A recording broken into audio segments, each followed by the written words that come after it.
इस दुष्ट ने छल से सूर्यास्त के पूर्व ही युद्ध विराम की तुरवी बजा दी, किंतु अब ये सुरक्षित लौटेंगे अथवा नहीं, यह केवल देव सेनापति कुमार कार्तिकेय के निर्णय पर ही निर्भर करता है।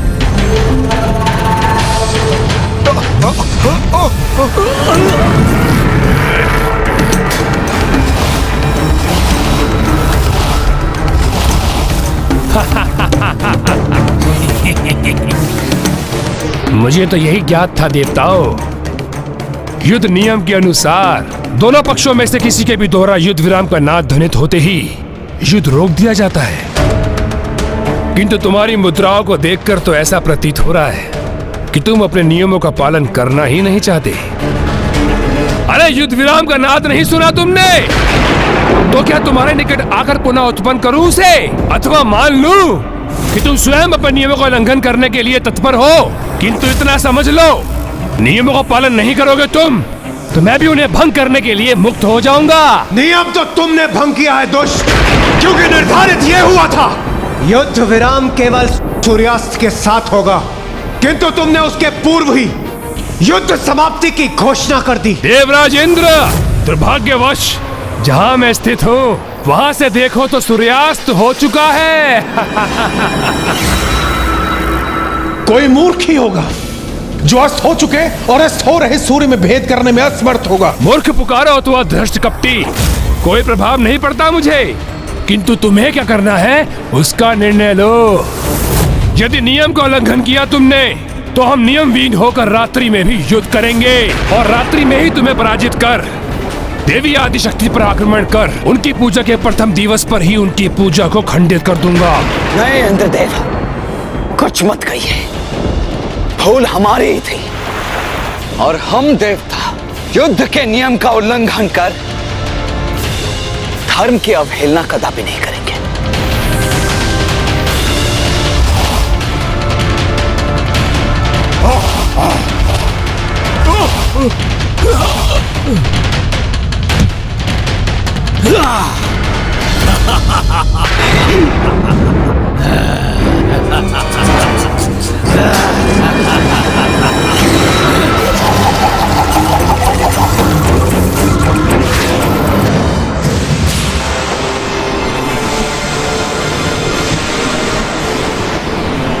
मैंने कहा था ना गजमुख, तुम्हें पराजित करने के लिए तुम्हारे नियमों को ही अपना अस्त्र बनाऊंगा मैं।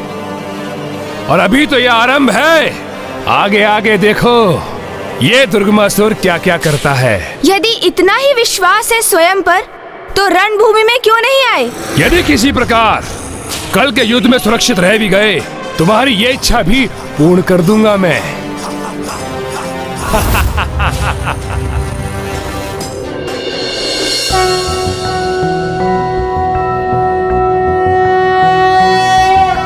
सौराष्ट्रे सोमनाथं च श्रीशैले मल्लिकार्जुना नागेशं दारुकावने सेतुबन्धे च रामेशं घुष्मेशं च शिवालये।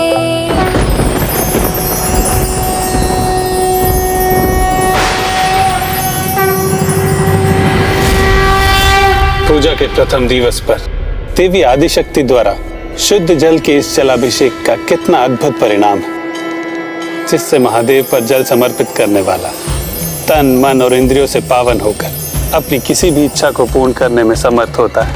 और देवी आदिशक्ति तो स्वयं प्रकृति स्वरूपा है, इसलिए उन्होंने जलाभिषेक कर न केवल स्वयं को अपितु संपूर्ण जगत को पवित्र, शुद्ध और जीवंत कर दिया है।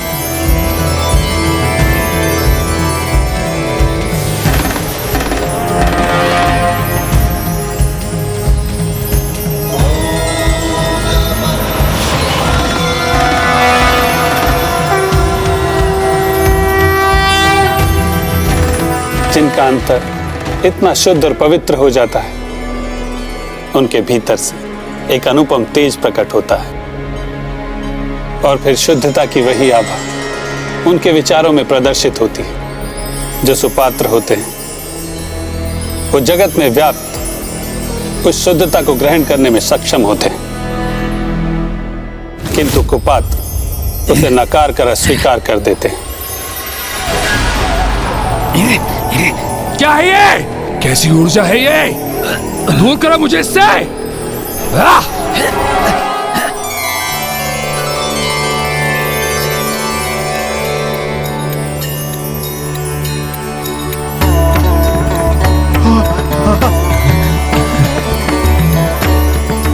आश्चर्य है, द्वेष और क्रोध की जो नकारात्मक भावनाएं उन असुरों के प्रति थी, वो अकस्मात ही लुप्त हो गई और मेरे भीतर अपार दिव्य ऊर्जा एवं विचारों की शुद्धता का आभास हो रहा है। मुझे ये अवश्य माँ के द्वारा किए गए जलाभिषेक का ही परिणाम है। हाँ गणेश, मुझे भी एक अद्भुत शांति का आभास हो रहा है। ऐसा प्रतीत हो रहा है जैसे एक और दिवस के युद्ध के लिए हमारे भीतर अतिरिक्त ऊर्जा और शक्ति का संचार हो गया है। अनुज गणेश, गणासुर को माँ की पूजा में बाधा डालने से रोककर तुमने बहुत उचित कार्य किया, क्योंकि अब उन असुरों से युद्ध के लिए एक नवीन स्फूर्ति से भर गई है देवसेना। ये तो देवी आदि शक्ति के प्रथम दिवस के जलाभिषेक का ही परिणाम भर है और आगामी 2 दिवसों में वो तीनों जलाभिषेक संपन्न कर लेंगी, अर्थात दुग्ध और गन्ने के रस को शिवलिंग पर समर्पित कर भस्म आरती पूर्ण करेंगी। तो उनकी पूरी शक्ति जागृत होगी और फिर चाहे कोई भी असुर हो, कितना भी शक्तिशाली क्यों ना हो, उनके अथवा उनकी सेना के समक्ष कदापि नहीं टिक सकेगा।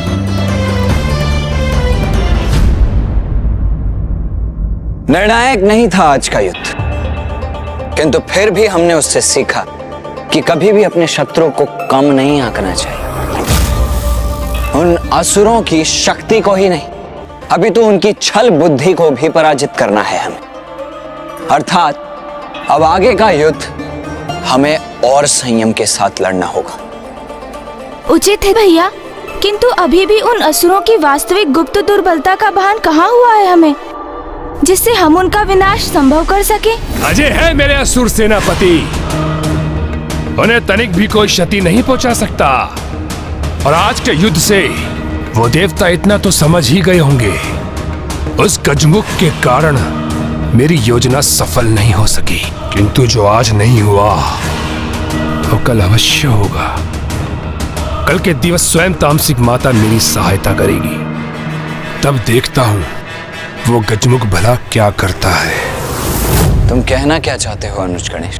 यही भैया कि आपका शक्ति वेल, जो कठोर से कठोर शिलाओं को भी भेद सकता है, वो उस दुष्ट अभेदी को तनिक भी क्षति नहीं पहुंचा सका।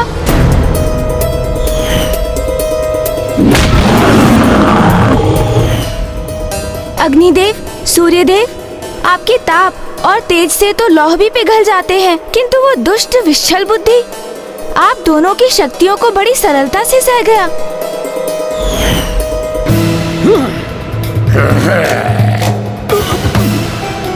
और वायुदेव, वरुण देव, इंद्रदेव, आपके अस्त्र भी उन दुष्ट असुरों का संहार करने में असफल रहे। अवश्य इन सभी के पास कोई ऐसा वरदान है जिससे ये सुरक्षित रह सके। हम उन्हें क्षति पहुंचाने में सफल तो हुए, किंतु भैया अभी भी हमें उनके अंत का कोई उपाय ज्ञात नहीं। और यही कारण है कि दुर्गमासुर ने इन्हें अपने महायोद्धा सेनापति पद पर उन सभी को स्थापित किया है, क्योंकि इन सभी की मृत्यु का कोई ना कोई भेद अवश्य है। अर्थात जब तक हम उनका भेद ज्ञात नहीं कर लेते, हम हमारे शत्रु को केवल आहत ही कर पाएंगे, उनका अंत नहीं कर सकेंगे। और ये युद्ध इसी प्रकार चलता रहेगा। गणेश जी, आप यही कहना चाहते हैं ना? माँ की 2 दिवसों की पूजा अभी शेष है और किसी भी अवस्था में इन 2 दिवसों में हमें इन असुरों का अंत कर माँ के कार्य को सरल बनाने का प्रयास करना है।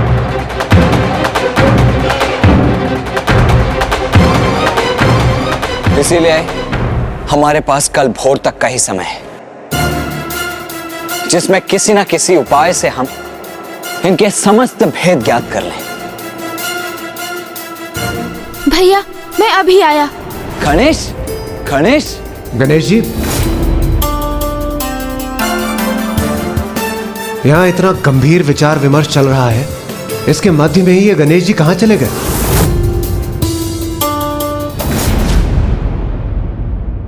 असुर सम्राट, हमें सचेत रहना होगा। वो देवता अवश्य ही कोई चतुराई करेंगे। आज की निराशा के उपरांत वो शांत नहीं बैठेंगे। हाँ असुर सम्राट, विशेष रूप से वो गजमुख अत्यधिक चतुर प्रतीत होता है। मेरे विचार से हमें वहां जाना चाहिए और वहां जाकर उनके समाचार को प्राप्त करना चाहिए। तो मेरे समझ खड़े होकर क्या बिनबिना रहे हो? तत्काल जाओ और उन देवताओं की योजना याद करो। जी महाराज। जी महाराज।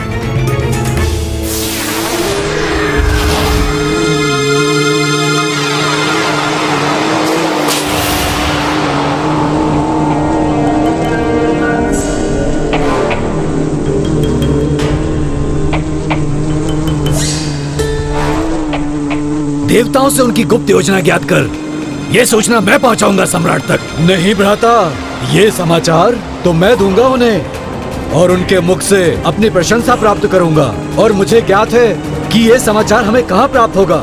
जिस शिविर में वो कल थे, आज भी हमें वहीं मिलेंगे।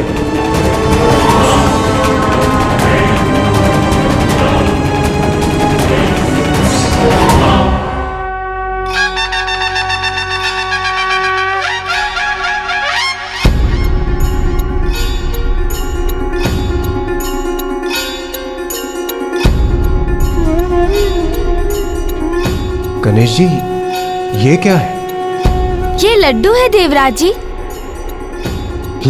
लड्डू?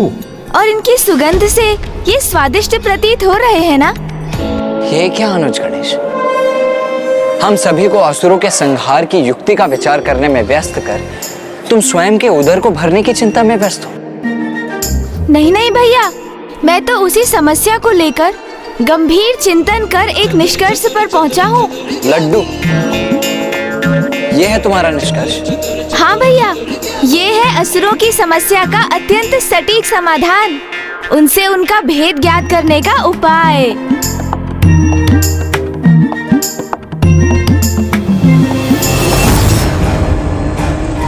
मैं तुमसे पूर्व पहुंचा हूं तो असुर सम्राट को ये समाचार मैं ही दूंगा।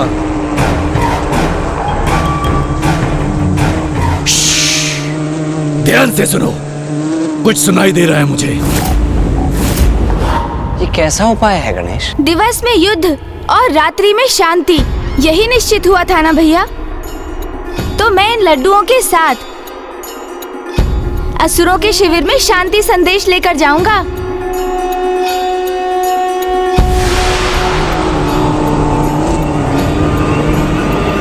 हमारे वहां पहुंचने पर वो अपने अस्त्र शस्त्र भले ही उठा लें, किंतु इन लड्डुओं को देखकर वो स्वयं नीचे हो जाएंगे, क्योंकि भूखे होंगे ना वो भैया।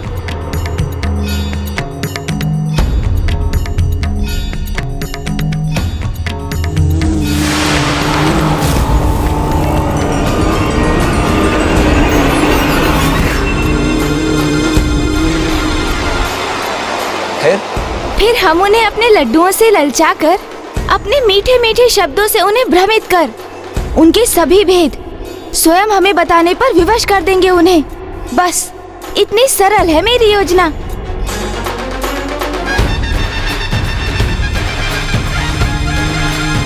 किंतु ये योजना तो तभी सफल हो पाएगी ना गणेश, जब उन असुरों को इस योजना की तनिक भी भनक तक ना हो।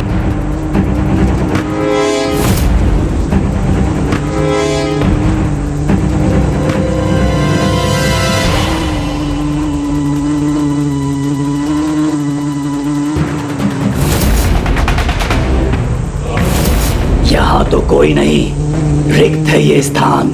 यदि समस्त देवता देवराज इंद्र के शिविर में नहीं हैं, तो अवश्य ही देव सेनापति कार्तिकेय के शिविर में होंगे। आओ, उन्हें चलकर वहां देखते हैं। उचित, हमें सतर्क रहना होगा, जिससे उन्हें यह ज्ञात न हो कि आप वहां क्यों गए। और तुम्हारा वहां अकेले जाना भी उचित नहीं है गणेश, क्योंकि उन अस्त्रों का विश्वास नहीं किया जा सकता। कई नियमों का उल्लंघन कर रात्रि काल में ही युद्ध आरंभ न कर दें।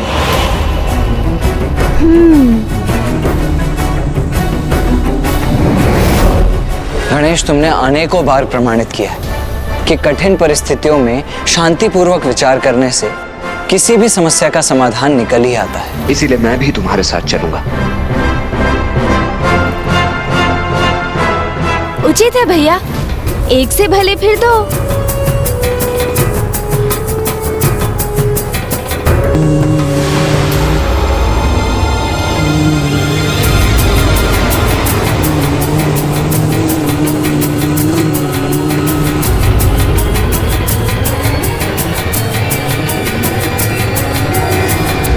अन्य सभी देवता हैं यहाँ, तो कुमार कार्तिकेय और गजमुख गणेश कहाँ हैं? प्रतीत होता है हमें यहाँ पहुँचने में विलंब हो गया है। वो अपनी योजना क्रियान्वित कर चुके हैं।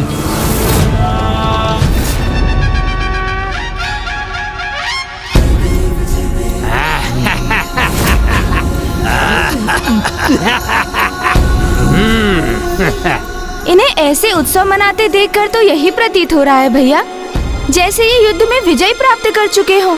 ये भ्रम है उनका गणेश। अहंकार ने जिसकी दृष्टि बाधित कर दिया, उसे तो पराजय में भी विजय ही दिखाई देगी।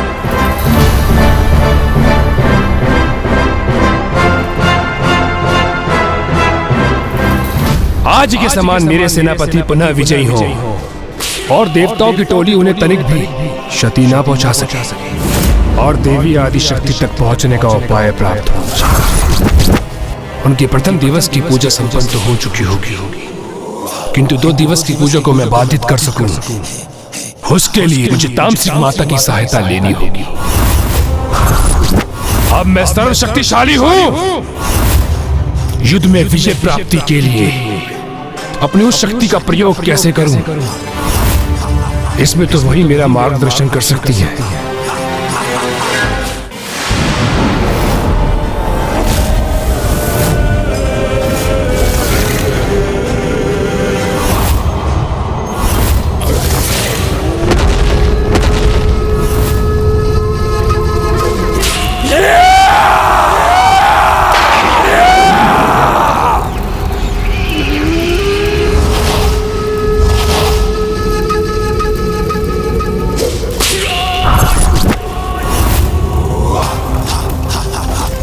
दर्शन देही माता, दर्शन देही माता, दर्शन देही।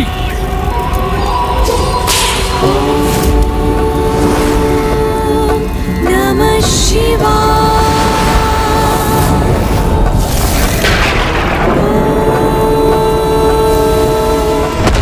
मुझे दर्शन क्यों नहीं दे रही हो माता?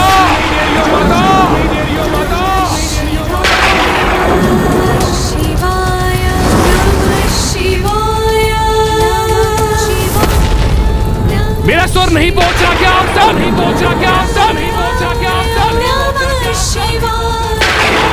माता, माता, माता। ओम नमः शिवाय। दर्शन देही माता, दर्शन देही, दर्शन देही, दर्शन देही।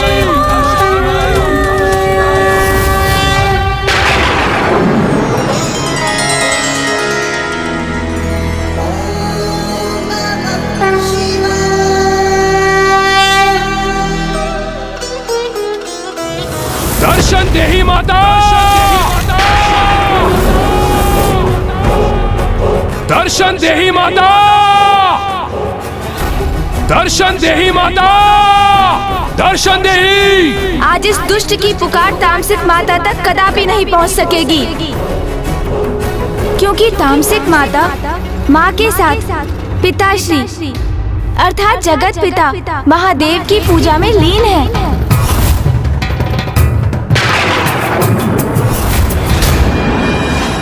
वहीं रुक जाओ।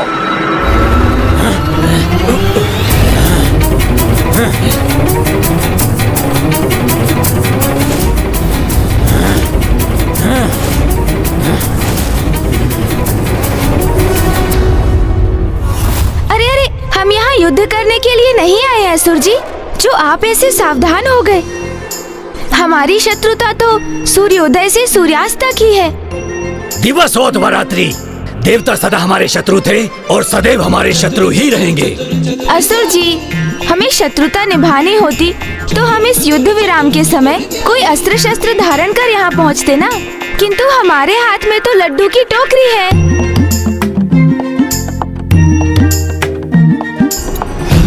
मुझे विश्वास है प्यास तो आपकी अवश्य बुझ गई होगी, किंतु भूख तो लगी होगी ना। तो लीजिए, खाइए लड्डू।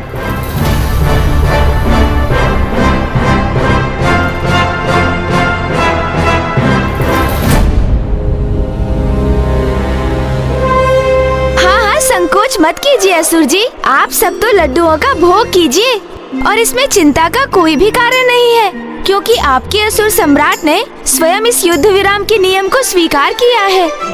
चतुर चतुर चतुर चतुर ज्ञानी।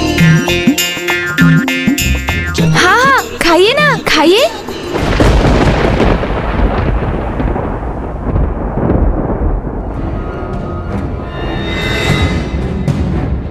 ये सभी तनाव में तो हैं, किंतु कोई किसी से किसी प्रकार का संवाद नहीं कर रहा है। ऐसे में कैसे ज्ञात होगा कि वो दोनों जो यहाँ दिखाई नहीं दे रहे हैं वो कहाँ अदृश्य हुए हैं? कभी ना कभी तो इनमें से किसी का धीरज टूटेगा ही, और वो कुछ कहकर इनका रहस्य तो अवश्य उजागर करेगा। किंतु कहीं उसमें अत्यधिक विलंब ना हो जाए और वो दोनों जिस भी प्रयोजन के लिए जहां भी गए हैं उसमें सफल ना हो जाएं।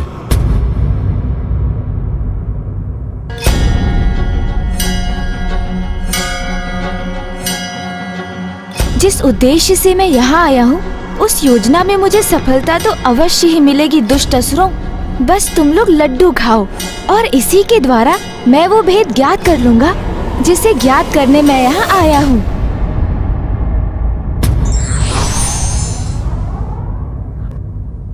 कभी कभी कठिन से कठिन प्रतीत होने वाला कार्य भी एक सरल युक्ति से सिद्ध हो सकता है।